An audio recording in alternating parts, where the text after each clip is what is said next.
The examination hall stretched wide across the orbital station, its transparent walls showing the endless void of space beyond. 47 students sat at individual workstations, their various forms adapted to different atmospheres and gravities.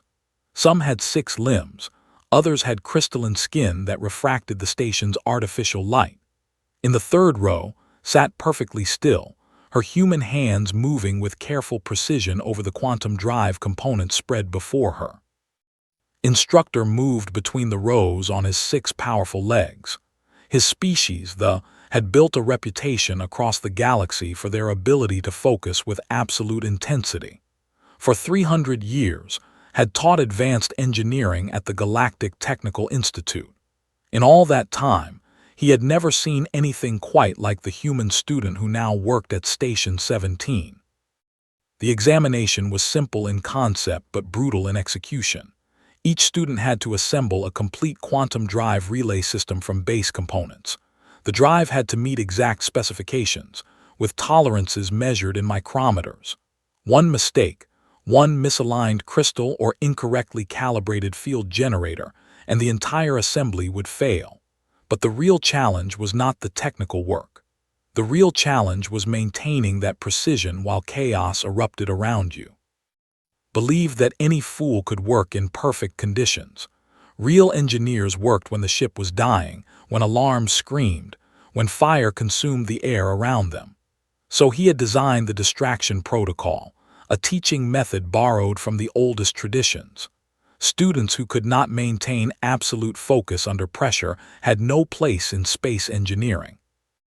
The scanner systems mounted above each workstation monitored neural activity, measuring attention and detecting the slightest lapse in concentration. When a student's focus wavered, the scanner flared red. 3 red flares meant automatic failure. Most students never made it past the first distraction. Watched as a student in the front row carefully aligned a harmonic resonator. They were known for their quick minds, processing information faster than almost any other species. Triggered a sonic pulse near the student's workstation. The sudden noise broke this concentration for just half a second. The scanner flared red. The student's upper appendages trembled as they tried to refocus, but the damage was done. The resonator slipped out of alignment. Red flare number 2. The student would not pass. One by one, students fell to the distractions. A collective trio worked together at a shared station, their hive mind allowing them to distribute tasks efficiently. Released a burst of electromagnetic interference that disrupted their mental connection for 3 seconds. Their scanner exploded in red light. Failed. 2 students remained focused longer than the others. Their species' legendary concentration served them well. But when activated the gravity fluctuation beneath their stations, even they faltered. One dropped a critical component. The other's scanner showed a dangerous spike in stress hormones that indicated breaking focus. Red flares. Failed. Then approached. The human had been at the Institute for 6 months. Her academic records were excellent but not extraordinary. She scored well on technical knowledge but did not surpass the top or students. Her physical capabilities were average for her species, neither weak nor particularly strong. Nothing about her file suggested she would be remarkable.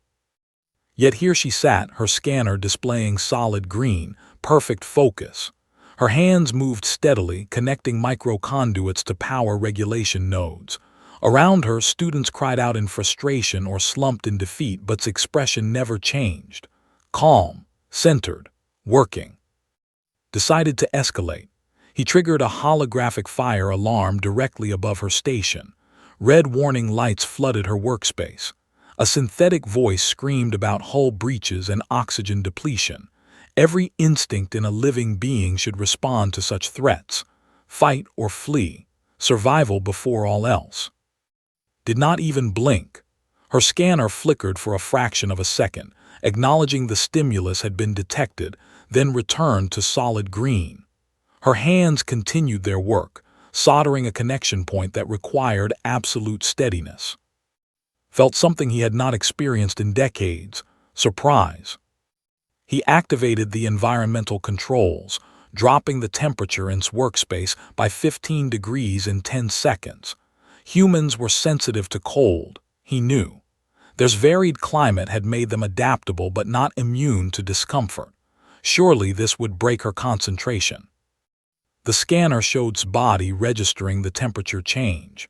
Her metabolic rate increased slightly to compensate, but her focus never wavered. She reached for a quantum crystal, examined its resonance pattern, and installed it into the drive assembly with perfect precision. Moved closer. His translator device hummed as he studied the human. She was younger than many students, perhaps in her early 20s by human reckoning. Her dark hair was pulled back efficiently. Her eyes, brown and focused, tracked between her work and the holographic assembly guide projected above her station. Nothing in her demeanor suggested stress or effort. She simply worked. He decided to administer the final test. The test that no student had passed in his entire career. The test that even masters found nearly impossible. Reached into his tool harness and a calibration blade. The instrument was wickedly sharp, designed for precision cutting of crystalline structures. In traditional teaching, this blade represented the ultimate distraction, immediate physical danger. A student who could maintain focus while their life was threatened was a student who could work in any crisis. He raised the blade, calculated the trajectory, and threw it directly at its head with enough force to ensure she would hear it cutting through the air. What happened next would be analyzed by cognitive specialists for months afterward. His left hand, which had been reaching for a component, changed direction mid-movement. Without turning her head, without breaking eye contact with her work, her hand snapped outward and caught the blade by its handle. The scanner above her flashed briefly. Distraction DETCTD 007 seconds. RESUMING focus. She set the blade carefully beside her workstation, as casually as if someone had handed her a writing implement. Her right hand, which had never stopped working, completed the solder connection she had been making. Both hands returned to the assembly task. The scanner returned to solid green. The examination hall fell silent. Students who had failed watched in disbelief, stood frozen, his translator struggling to process the emotional state that corresponded to utter shock. Continued working. She installed the final power regulator, calibrated the quantum field harmonics, and ran a diagnostic check on the completed assembly. The holographic display above her station showed green across every parameter. Perfect assembly. 0 errors. She raised her hand to signal completion. The time display showed she had finished 12 minutes before the deadline. Only one other student, unnamed, was still working, though their scanner showed they were struggling with focus. Approached station slowly. He examined her completed drive assembly with instruments that measured to the atomic level.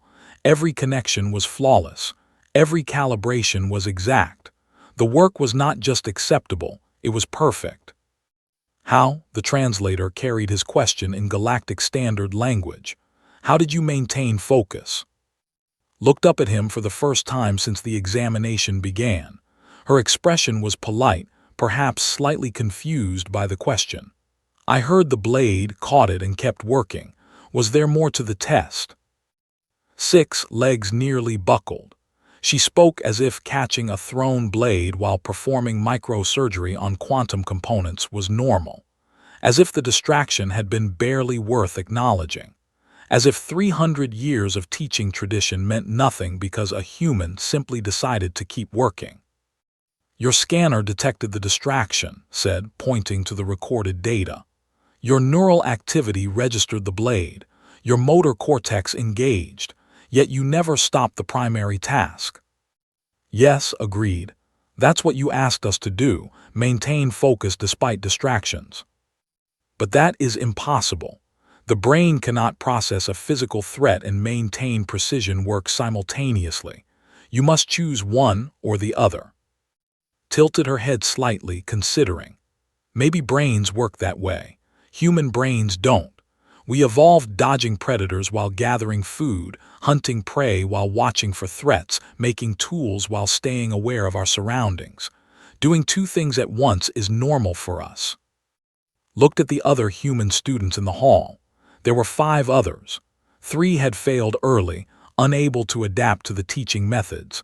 But 2 remained at their stations, still working. Both showed similar scanner patterns to frequent distraction detections, each lasting less than a second, followed by immediate return to focus. The implications crashed over like a wave. If humans could genuinely multitask in ways other species could not, if they could maintain precision work while processing threats, if their brains truly operated on fundamentally different principles, then everything the galaxy understood about cognitive limitations might need to be reconsidered. He collected completed assembly and marked her examination as passed, the first perfect score he had awarded in 73 years. Then he went to convene an emergency faculty meeting. The galaxy's greatest minds needed to understand what humanity had brought to the stars, and they needed to understand it quickly. Behind him began cleaning her workstation, carefully organizing the tools and unused components. The calibration blade had sat beside her materials. She picked it up, examined its edge with professional interest, and added it to the tool return bin. Just another day at the Institute. Just another examination. Just another human doing what humans did, impossible as it seemed to everyone else watching. The faculty research wing buzzed with activity that normally only occurred during galactic emergencies. Rushed between laboratories carrying data tablets. Neurologists from 4 different species argued over brain scan interpretations.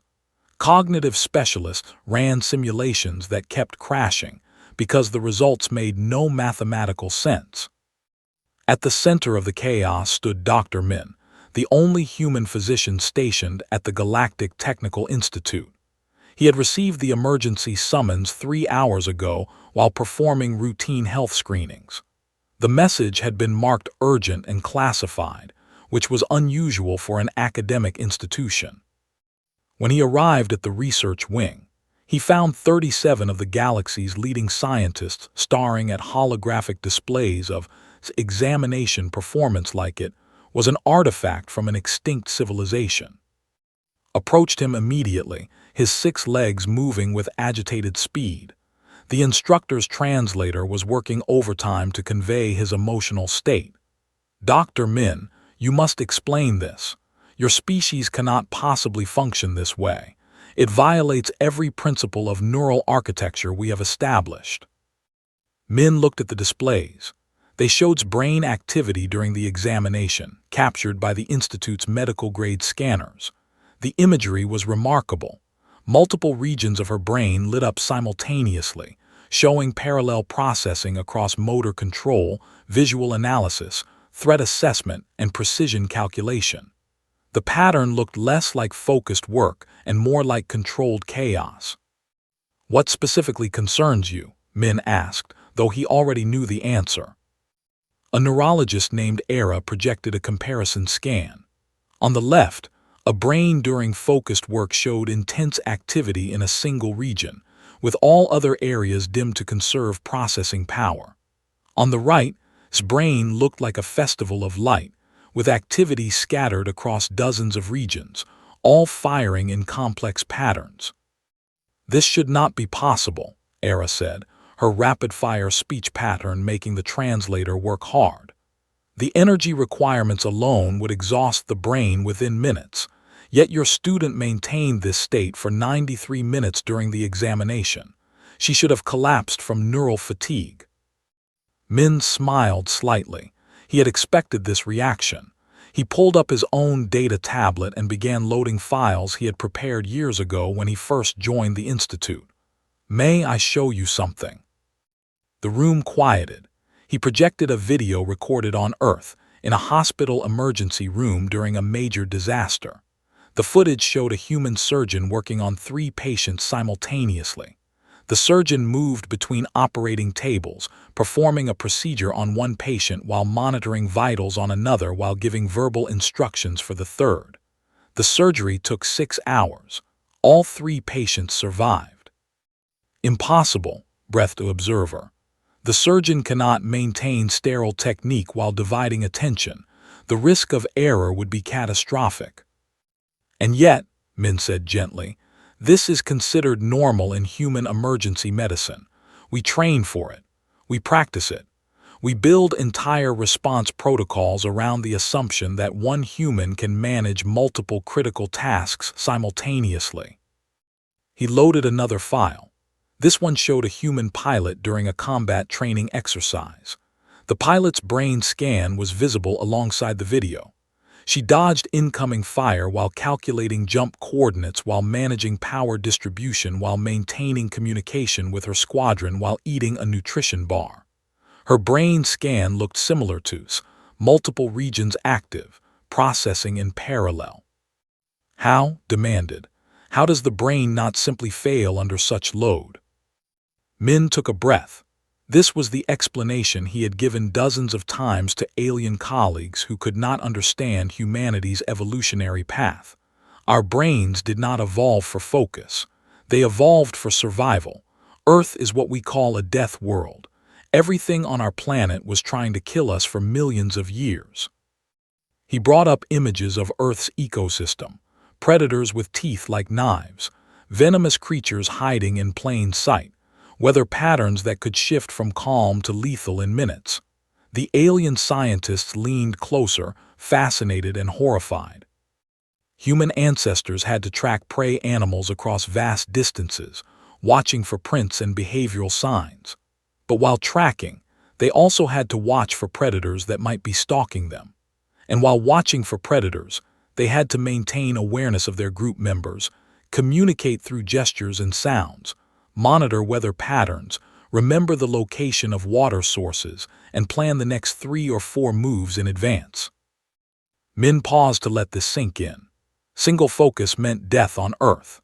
The human who focused only on the prey missed the predator. The human who focused only on the threat missed the opportunity. So our brains developed the ability to process multiple streams of information simultaneously, filtering and prioritizing constantly, shifting resources as needed, but never completely shutting down any awareness channel. A young researcher named spoke up, her voice thoughtful. Then humans do not truly multitask. They rapidly switch between tasks. No, Min said firmly. That is the key difference. Task switching is sequential.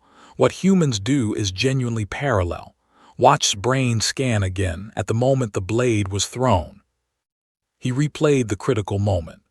The scanner data showed visual cortex detecting the blade, her motor cortex engaging to intercept it, her hand moving to catch it.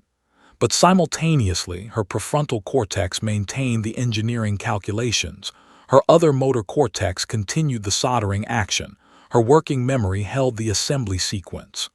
The processes did not take turns. They ran at the same time. Her brain detected a threat, classified it, calculated an intercept trajectory, and executed a defensive movement, all while maintaining precision work on quantum components, Min explained. This is not task switching. This is parallel cognitive processing. The room erupted in discussion. Scientists argued about evolutionary pressures, neuroplasticity, energy metabolism, and the philosophical implications of a species that thought in multiple streams. Min let them debate. He knew where this would lead. Finally, raised his voice above the others. Can this be taught? Can other species learn to process in this manner? The room fell silent. Every scientist present understood the significance of the question. If human multitasking was a learnable skill rather than a unique biological trait, it would revolutionize everything from engineering to medicine to space exploration. Min chose his words carefully. Human children are not born with this ability fully developed. We train it from infancy. Parents encourage babies to track objects while listening to voices. Toddlers learn to walk while carrying objects while avoiding obstacles. Children play games that require split attention. By adulthood, the neural pathways are so established that parallel processing feels natural. So it can be trained, Era said excitedly. The brain can adapt. Human brains can adapt, Min corrected. I do not know if or brains have the same plasticity. The research has never been done because no one realized it was necessary. Moved to the center of the room, his posture shifting to what Min recognized as the stance of formal challenge. Then we must test this. We must understand the limits of human capability and determine if other species can learn these skills. What do you propose? Min asked. The Advanced Combat Engineering Trials. They begin in 1 month. Students must repair critical ship systems while under simulated combat conditions. No human has ever passed these trials. The multitasking requirements are beyond what any single individual can manage. His translator carried a hint of wounded pride. If your student can succeed where all others have failed, it will prove that human capabilities are truly exceptional. If she fails, it will demonstrate that even humans have limits. Min considered this. The combat engineering trials were legendary for their difficulty. They were designed by a coalition of species to identify the absolute best engineers in the galaxy. The failure rate was above 90%. Even teams of engineers working together rarely passed. But did not understand what he was proposing. He thought he was setting an impossible challenge to humble humanity. What he was actually doing was giving humans the exact environment where they excelled, controlled chaos. I accept on his behalf, Min said, but I would like to request one addition. I know a human combat engineer currently stationed in this sector. Her name is. She has 15 years of experience repairing ships under actual combat conditions. May she also participate? I think the Institute would benefit from seeing what a trained human specialist can do. Agreed immediately. He believed more participants would provide better data. He did not realize he had just invited a professional into an arena designed for students. The meeting continued for 3 more hours, with scientists proposing research protocols and designing monitoring systems. Min answered questions about human physiology, explained the basics of human cognitive training, and gently corrected assumptions about human limitations. As the meeting finally adjourned, approached him quietly. The young researcher had been watching everything with intense focus. Dr. Min, I have a question that may seem strange. Ask anything, Min encouraged. If human brains can be trained to parallel process, and if this training occurs through childhood practice, could an adult who practiced intensively develop even rudimentary multitasking ability? Or is the window for neural plasticity closed after childhood? Min studied the young researcher. Her question showed remarkable insight. Honestly, I do not know. Human adult brains can still form new neural pathways, though more slowly than children's brains. Whether adult brains have similar plasticity is a question for neurologists. His posture shifted in a way that suggested determination. Then I will find out. If humans can learn this, perhaps we can too. Not to the same level perhaps, but enough to understand. As Min left the research wing, he sent a secure message to, explaining the situation and the upcoming trials. Her response came back within minutes. Finally, a challenge. I was getting bored with routine maintenance work. Tell them to make it difficult. Min smiled. The galaxy was about to learn what humanity had known for thousands of years. The most dangerous human was not the strongest or the fastest or the most dangerous human was the one who refused to stop thinking, planning, and acting, even when the universe was actively trying to kill them. The combat engineering trials would not be a test of human limits. They would be a demonstration of human nature. And Min suspected the galaxy was not prepared for what that demonstration would reveal.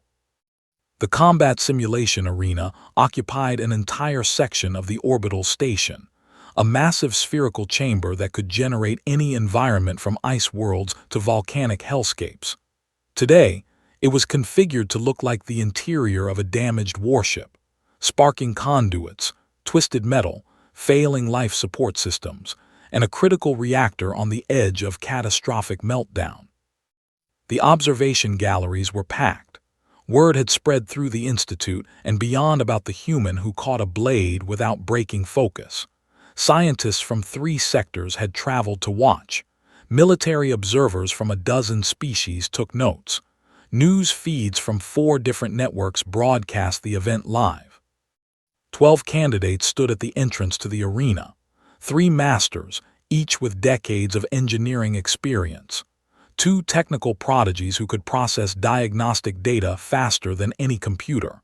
1 trio, 3 individuals linked in a collective mind that could distribute tasks with perfect efficiency. 4 other candidates from various species, all top of their classes.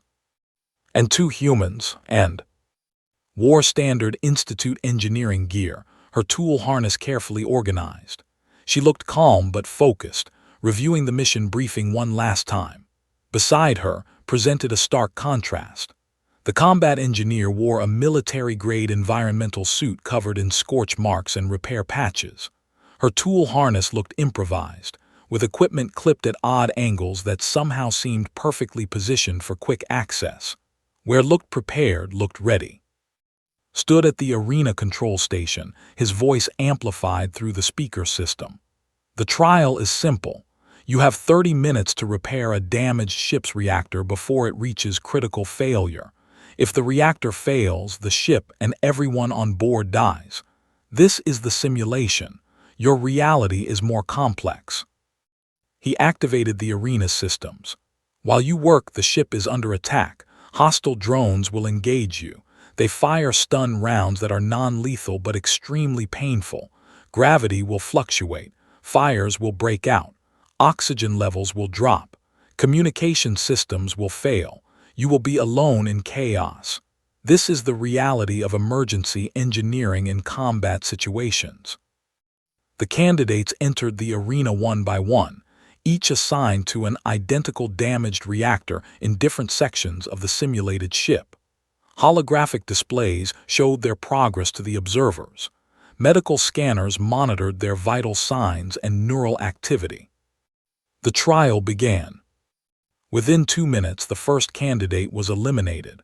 An engineer, despite her rapid processing speed, made a critical error when a drone strike hit her just as she was calibrating a sensitive component. The pain broke her concentration for 3 seconds.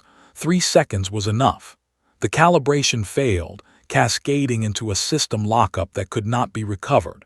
Alarms screamed. Eliminated. The masters fared better.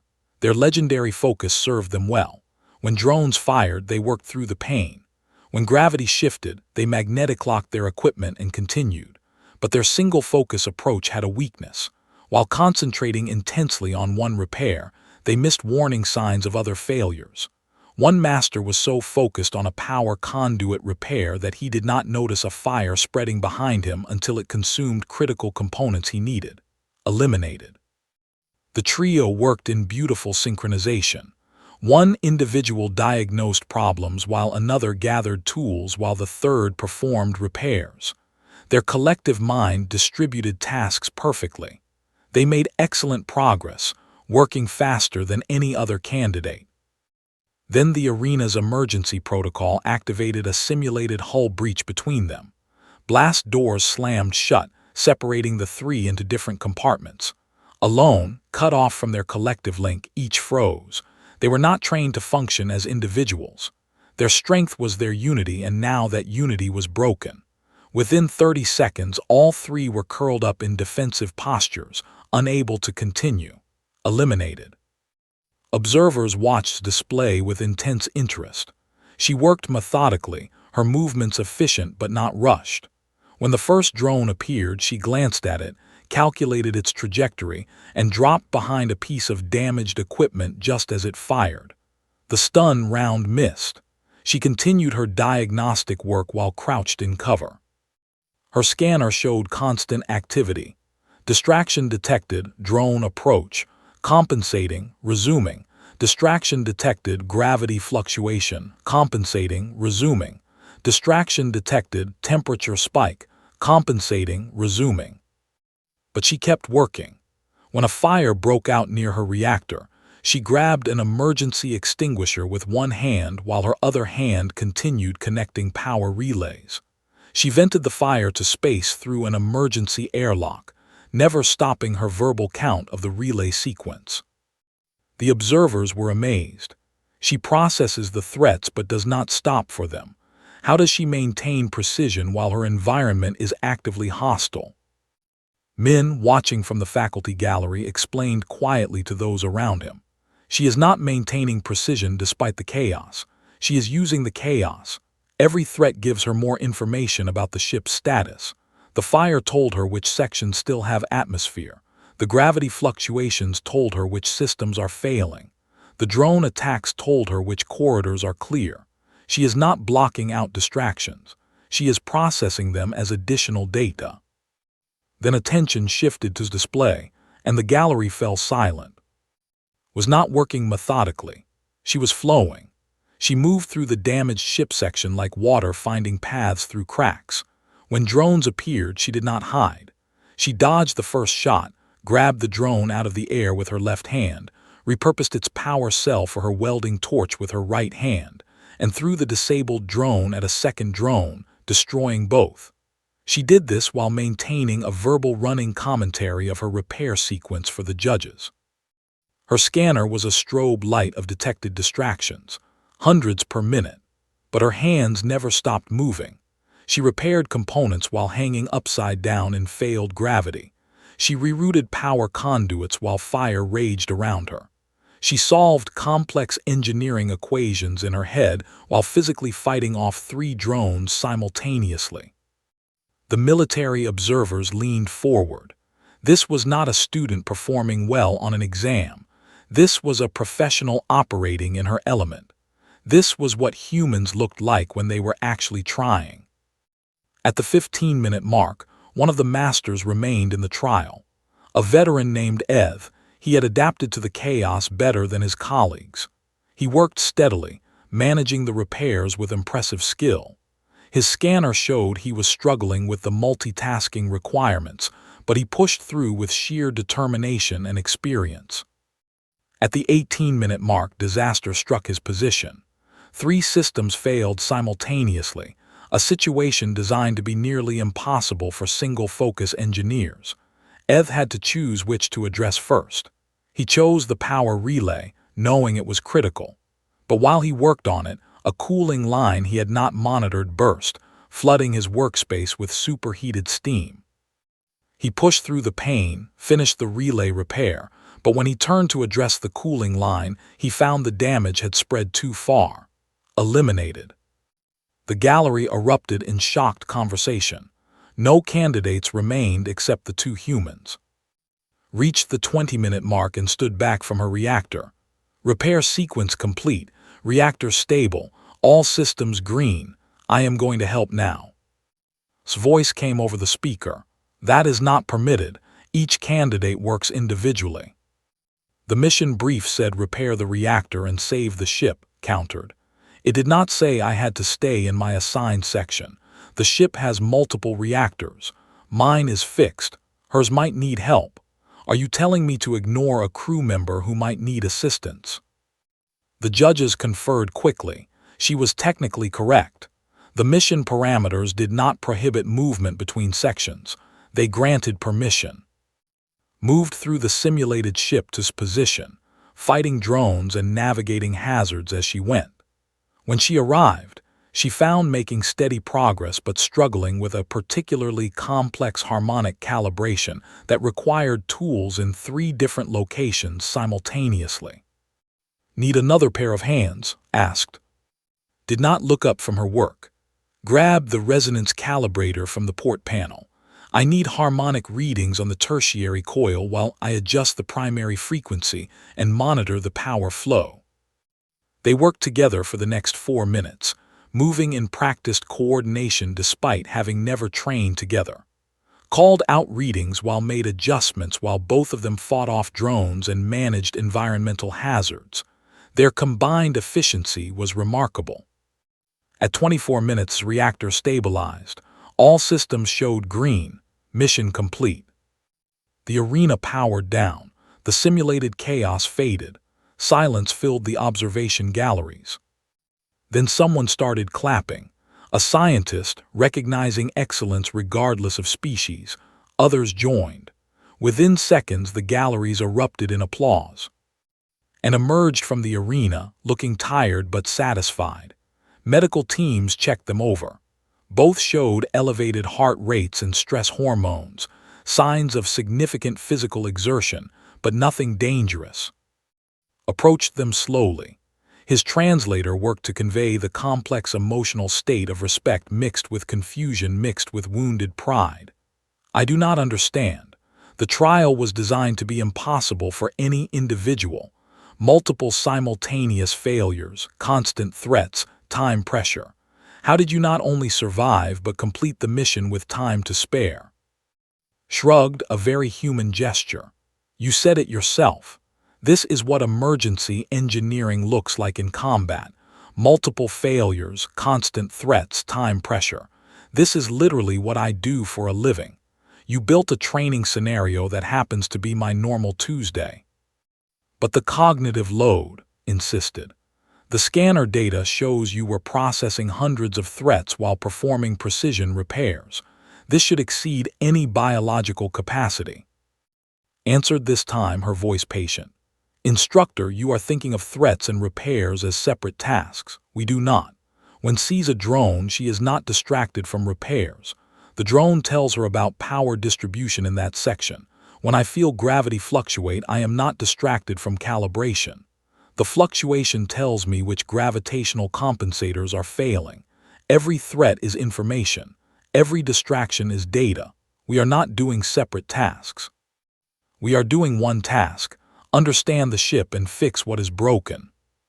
The medical officer reviewing their scanner data called out a finding. This is remarkable. Both human candidates showed what appears to be enhanced neural activity during high-stress moments. When threats increased, their brain activity became more efficient, not less. They performed better under pressure. Min smiled from the gallery. He had tried to explain this to the faculty before. Human evolution had created a species that functioned optimally when everything was trying to kill them. Calm environments made humans bored. Crisis made them focused. The judges conferred and announced the results officially. First place. Second place. Third place for lasting the longest among non-human candidates. Every other candidate had been eliminated. As the gallery cleared, approached, and the young researcher had been taking detailed notes throughout the trial. May I ask you both some questions? I am researching whether other species can learn human cognitive techniques. Your performance today suggests the potential is even greater than we thought. And exchanged glances, then nodded. They spent the next hour answering questions about training methods, thought processes, and how they managed multiple information streams. Recorded everything, her translator conveying growing excitement. The combat engineering trials had been meant to test limits. Instead, they had revealed possibilities. The galaxy was beginning to understand that humanity had not brought superior technology or physical strength to the stars. They had brought a way of thinking that turned chaos into opportunity, crisis into triumph, and impossible into routine. The special seminar hall had been hastily converted into a teaching laboratory.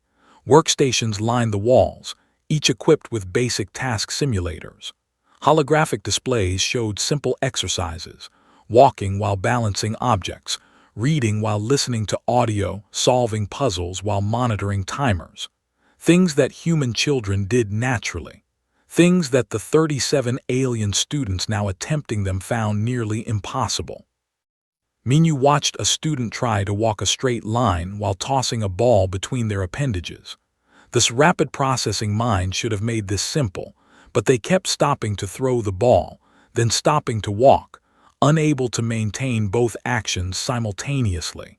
Their frustration was visible in the color shifts of their crystalline skin. Do not think of it as two separate tasks, Minyu encouraged gently. Think of it as one task, moving through space while managing an object. Your body knows how to walk. Let it walk. Focus your active attention on the ball. They tried again, with minimal improvement. Minyu made notes on his tablet. Teaching multitasking to adult alien brains was proving even more challenging than he had anticipated.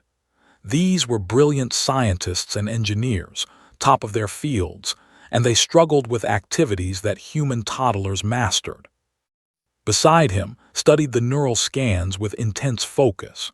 The neuroscientist had spent 3 weeks designing monitoring systems that could track real-time brain activity across multiple species.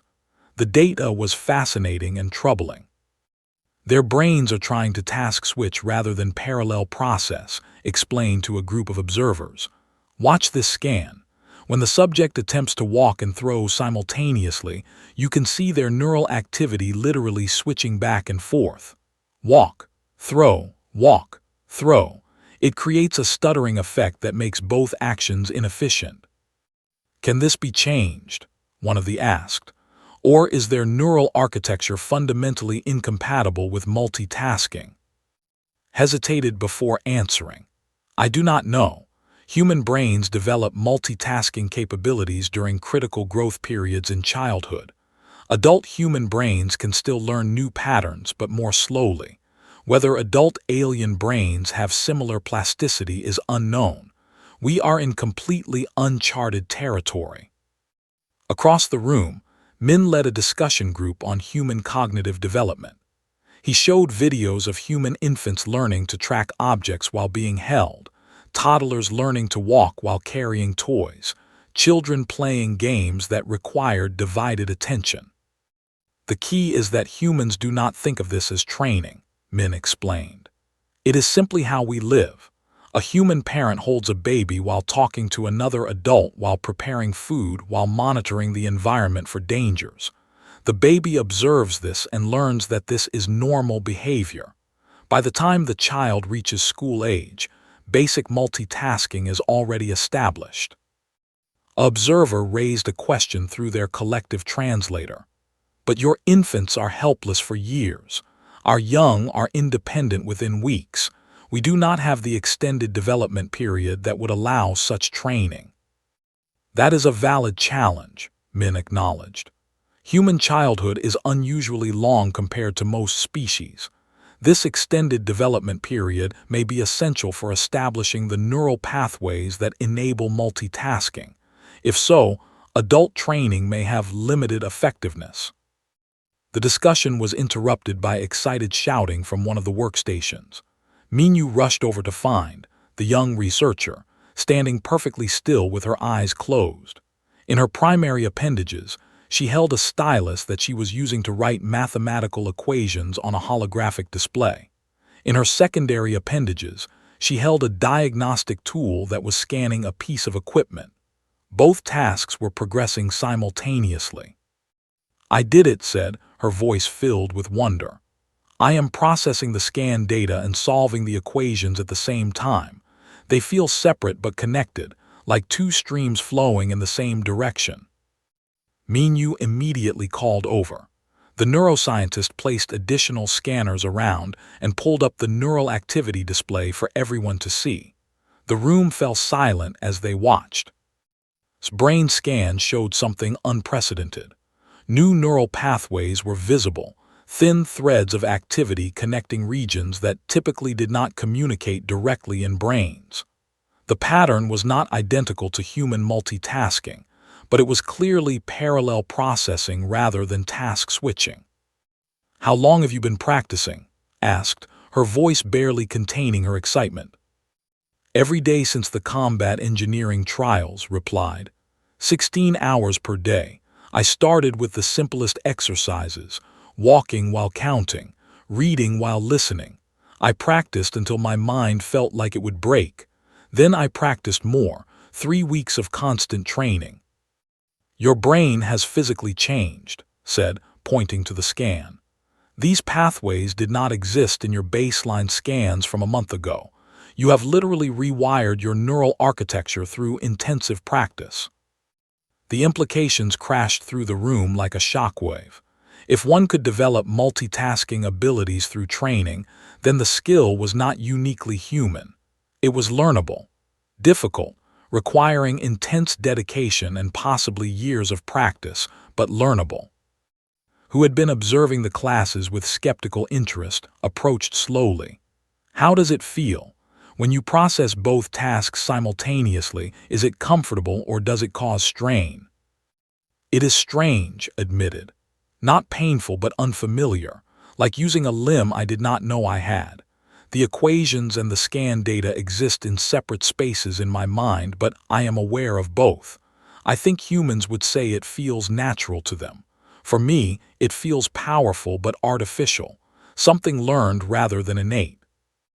Over the following weeks, the training program expanded. More students enrolled. Some showed progress, others struggled. Though with their fast-processing minds, learned to extend their sequential task switching until it approximated parallel processing. A few developed rudimentary multitasking abilities. They experimented with maintaining individual awareness while linked, creating a hybrid collective individual consciousness. But none achieved the fluid, effortless multitasking that humans demonstrated. Even the most successful alien students required intense concentration to maintain parallel tasks. What humans did unconsciously required conscious effort from other species. Minyu designed graduated training programs, starting with the simplest combinations and building complexity slowly. Studied the neural changes, documenting how different species' brains adapted. Min worked with medical staff to ensure students did not push themselves into dangerous mental fatigue. And through it all, and served as teaching assistants, demonstrating techniques and answering endless questions about how humans thought. One day, a military strategist named arrived at the institute. He had been observing the program remotely and wanted to see it in person. He was a trim man in his 40s, with the careful movements of someone trained in combat. He watched the classes for 3 days without saying much. On the 4th day, he requested a meeting with the senior faculty. Minyu, and several department heads gathered in a conference room, presented his analysis with military precision. "You are teaching the galaxy how humans think," he began. "You believe this will lead to better cooperation, improved emergency response, more efficient engineering. You are correct, but you are missing the larger picture." He brought up tactical simulations. Humans dominate in combat situations not because we are stronger or faster.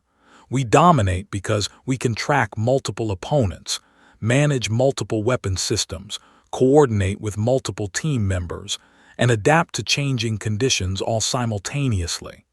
We are the only species that fights as naturally in chaos as in order. The room grew uncomfortable. They had been focused on the positive applications of multitasking, was forcing them to confront the military implications. If you successfully teach other species to multitask, you will eliminate humanity's primary tactical advantage. More importantly, you will teach potential adversaries how to fight like humans. Is this wise? Min met his gaze steadily. You assume that teaching combat efficiency is a bad thing. What if it prevents combat entirely? Species that understand each other fight less. Species that can communicate across cognitive differences build stronger alliances. And species that can match human combat capabilities will be more willing to challenge human interests, countered. I am not saying stop the program. I am saying consider the consequences. Spoke up. The consequences are already in motion. His breakthrough was published in 17 scientific journals. Researchers on 40 worlds are now studying multitasking. We cannot this bell. Then we need to ensure humans remain ahead, said. If the galaxy is learning to think like us, we need to develop the next evolution of human cognitive capabilities. We need to push our own limits further. The meeting continued for hours, debating ethics, strategy, and the future of human-alien relations. No clear consensus emerged, but everyone understood the stakes had changed. That evening, found practicing at a workstation long after classes ended. There was attempting to juggle 3 tasks simultaneously: solving equations, monitoring equipment, and maintaining a conversation with a training AI. "You are pushing yourself too hard," said gently. "I must," replied. "If my species is to survive in a galaxy where cognitive flexibility is becoming essential, we must adapt. Humans had millions of years to develop these abilities. We have perhaps decades. I will practice until it becomes natural, or until I understand why it cannot." Sat beside her. Thinks we are making a mistake, teaching our cognitive methods to potential adversaries. "Do you agree with him?" Thought carefully before answering. "I think humans have always been afraid of competition, but we are also at our best when we are challenged. If other species learn to think like us, it will push us to develop further. And maybe, if enough species learn to understand each other's cognitive patterns, we will fight less and build more." Managed a tired approximation of a human smile. "That is a very human answer, optimistic despite evidence, confident despite uncertainty, moving forward despite risk." "Yes," agreed. "That is also a very human trait. We cannot help ourselves." The distress signal from Colony Keres 9 reached the Institute at 3:47 station time, cutting through the night shift's routine like a blade through skin. Automated systems flagged it as priority critical and routed it to emergency response coordinators across 3 sectors. By 3:52, every qualified engineer within communication range was reviewing the crisis data. The colony was dying. A meteor storm had overwhelmed the defensive shields, which had already been operating at reduced capacity due to scheduled maintenance. Multiple impacts had damaged the primary reactor, disabled automated repair systems, and severed connections to backup power. Life support was failing. 3,000 colonists, representing 14 different species, had approximately 4 hours before carbon dioxide levels reached lethal concentrations. The nearest rescue ship was 7 hours away, too late. At the Institute, emergency response teams assembled in the Crisis Coordination Center, pulled up the colony's technical specifications, his 6 legs moving with agitated speed as he processed the scope of the disaster. 2 engineering masters, Eth and studied the damage reports. The expert Era ran calculations on her neural interface, her crystalline skin shifting colors rapidly as she processed data. And in the corner, reviewing schematics with quiet intensity, stood Sara, a human who had graduated from his advanced multitasking course 3 months earlier. She had been assigned to Keres 9 as a junior engineer, mentoring under the staff. Now she was the only qualified engineer on site. Min established a real-time communication link with the colony. Sara's face appeared on the holographic display, her expression calm despite the alarm screaming in the background behind her. "I have reviewed the damage. 3 critical systems require immediate repair: the primary reactor, the shield generators, and the environmental processors. All 3 are interconnected.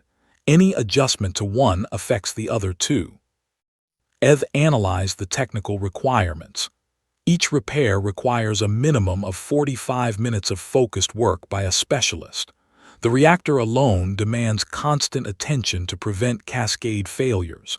This is a 3-person job minimum, and we have 1 engineer on site." "Can she prioritize?" asked. "Focus on the most critical system and let the others degrade." Era shook her head, her rapid processing already showing the outcome. "Negative. The systems are interdependent.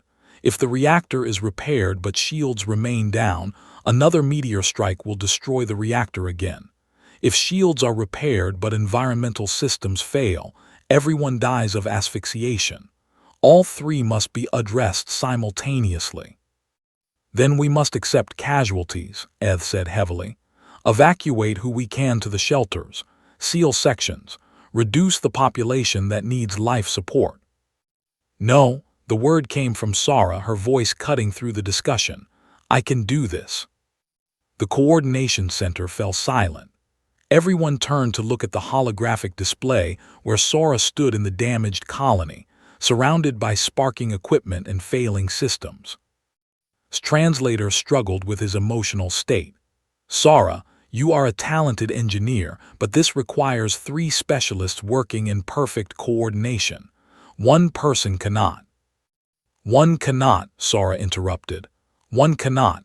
One human might be able to. I have been training for this since I was a child. Every human has been training for this since they were a child. This is what we do.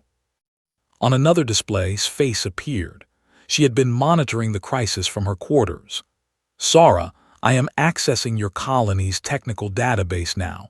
Is en route to the coordination center. We can provide remote support, but you understand what you are proposing. 3 simultaneous task streams, each requiring precision work and constant adaptation, Sara replied. Multiple secondary monitoring protocols to track system interactions, physical movement between 3 different locations, crisis management under time pressure with no margin for error. Yes, I understand exactly what I am proposing. Min stepped forward. Sara, your multitasking certification is advanced too. You have demonstrated the ability to manage 3 primary tasks with 4 secondary monitoring protocols in controlled environments. But this is not controlled. This is real, with real lives depending on you. If you fail, then 3,000 people die, which is what happens if I do not try, Sara said. Dr. Min, you told us that humans evolved under pressure. You told us we thrive in chaos.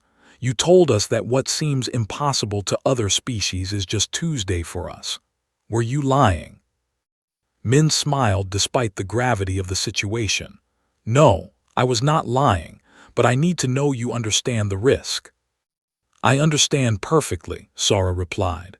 Now, are we going to waste time arguing, or are you going to help me save these people? The coordination center erupted into organized chaos. Arrived and immediately began reviewing shield generator specifications, pulled up reactor control protocols. Minyu prepared to monitor Sara's cognitive load through her neural interface, set up real-time brain activity monitoring, coordinated with colony security to ensure Sara's path between locations would be clear. They designed a support system, would provide reactor guidance through Sara's left audio feed, would handle shield calculations through her right audio feed. Minyu would monitor her mental state through the neural link and warn if she approached dangerous fatigue levels, would watch for signs of cognitive overload. Min would coordinate overall medical support. Sara suited up in an environmental suit equipped with a custom heads-up display that's team had designed for advanced multitasking training. The display could show multiple data streams simultaneously. Reactor status in the upper left, shield harmonics in the upper right, environmental systems across the bottom, with critical alerts overlaying everything. The colonists evacuated to emergency shelters, their various species huddling together in fear. The masters watched Sara prepare with deep skepticism mixed with desperate hope. They had seen humans do impossible things, but this seemed beyond even human capabilities. Sara took a deep breath and began. She started at the reactor, her hands moving across the control systems with practiced efficiency. His voice in her left ear guided her through the initial stabilization sequence, but Sara's eyes were not only on the reactor. Her HUD showed shield status degrading as another small meteor struck. Her environmental display showed carbon dioxide levels rising faster than predicted. Reactor coolant flow stabilized, Sara reported, her hands still working. Moving to shield generator station 2. Continue reactor monitoring and alert me if anything changes. I am seeing harmonic fluctuations in the shield matrix, preparing to compensate. She ran through the damaged corridor, dodging sparking conduits and unstable deck plates. Her body handled the movement automatically while her mind processed the data streams. At the shield generator, she began repairs while simultaneously monitoring the reactor readouts on her HUD and verbally confirming environmental system commands through her suit's computer. The alien observers in the coordination center watched in amazement as Sora's scanner data came through. Her brain activity looked like a human festival of light, multiple regions firing simultaneously, processing parallel streams of information, adapting constantly to changing conditions. Heart rate is elevated but stable, Min reported.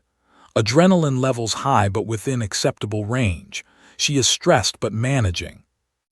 Neural pathways show optimal efficiency, added. She has entered what we call flow state.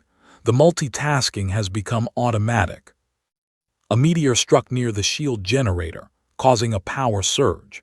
Sora's left hand grabbed a support beam to steady herself while her right hand adjusted the shield harmonics to compensate for the surge, while her voice commanded the environmental system to reroute power from non-essential sections. 3 separate actions, executed simultaneously, none interfering with the others. Provided rapid-fire calculations. Shield harmonics need adjustment by 0.03 degrees. Reactor power output will spike when you make that change. Prepare to compensate.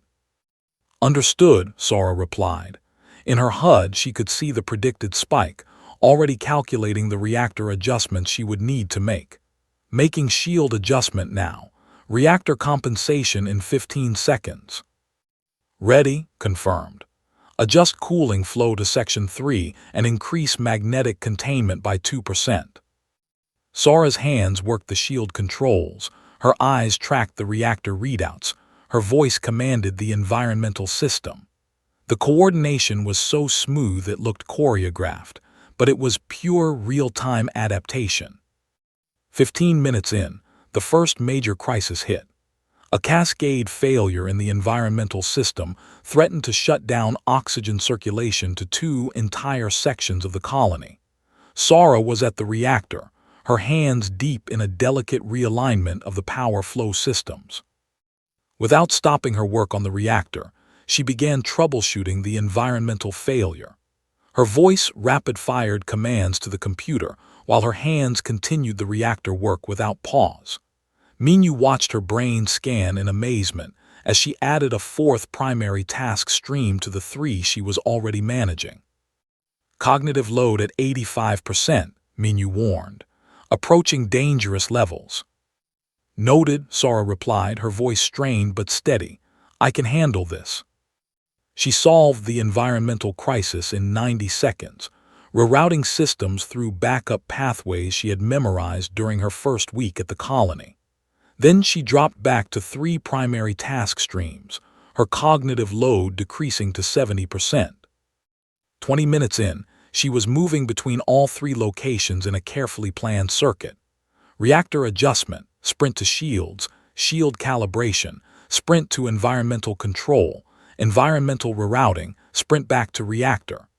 Each location required different tools, different knowledge, different physical positions. Her body adapted automatically, muscle memory handling the movements while her conscious mind managed the data streams. The masters watched in silence. This was beyond their comprehension. Sora was not just multitasking. She was orchestrating a symphony of crisis management where every action served multiple purposes, where every solution cascaded into the next problem, where her awareness had expanded to encompass the entire colony. At 30 minutes, another meteor struck, this time causing a radiation leak near the reactor. Sora's suit alarm screamed. Radiation levels were rising to dangerous levels. Protocol said evacuate immediately. Sora did not evacuate. She activated her suit's maximum radiation shielding, reduced her oxygen consumption to extend her safe exposure time, and continued working. Her hands replaced a radiation-damaged control module, while her eyes tracked shield fluctuations, while her voice coordinated emergency containment protocols. Radiation exposure approaching critical, Min warned, his voice tight with concern. I know, Sora replied. 3 more minutes, I am almost done. Her vitals were spiking, heart rate at 190, stress hormones flooding her system, but her hands remained steady. Human evolution had created a species that could function at peak efficiency even when dying, especially when dying. At 35 minutes, she sealed the radiation leak, stabilized the reactor, brought the shields to 70% effectiveness, and restored environmental systems to full operation. The colony was safe. Then Sora's legs gave out. She collapsed against the reactor housing, her breathing ragged, her suit's medical monitors screaming warnings. Medical teams rushed to her position. In the coordination center, there was a moment of absolute silence. Then spoke, his translator carrying something that might have been awe. She did it. By all the stars in the void, she actually did it. The colonists emerged from their shelters to find the alarms silent, the air clean, the lights stable. 3,000 lives saved by one human who refused to accept the limitations other species considered absolute. Sora was transported to the medical bay, where Min personally oversaw her treatment. She was exhausted, dehydrated, suffering from mild radiation exposure, and pushed to her absolute limit. But she was alive and she was smiling. Did everyone make it? She asked weakly. Everyone, Min confirmed. You saved them all. Good, Sora said, and then she fell asleep. The aftermath rippled across the galaxy. The impossible rescue became legendary. Galactic emergency response protocols were rewritten.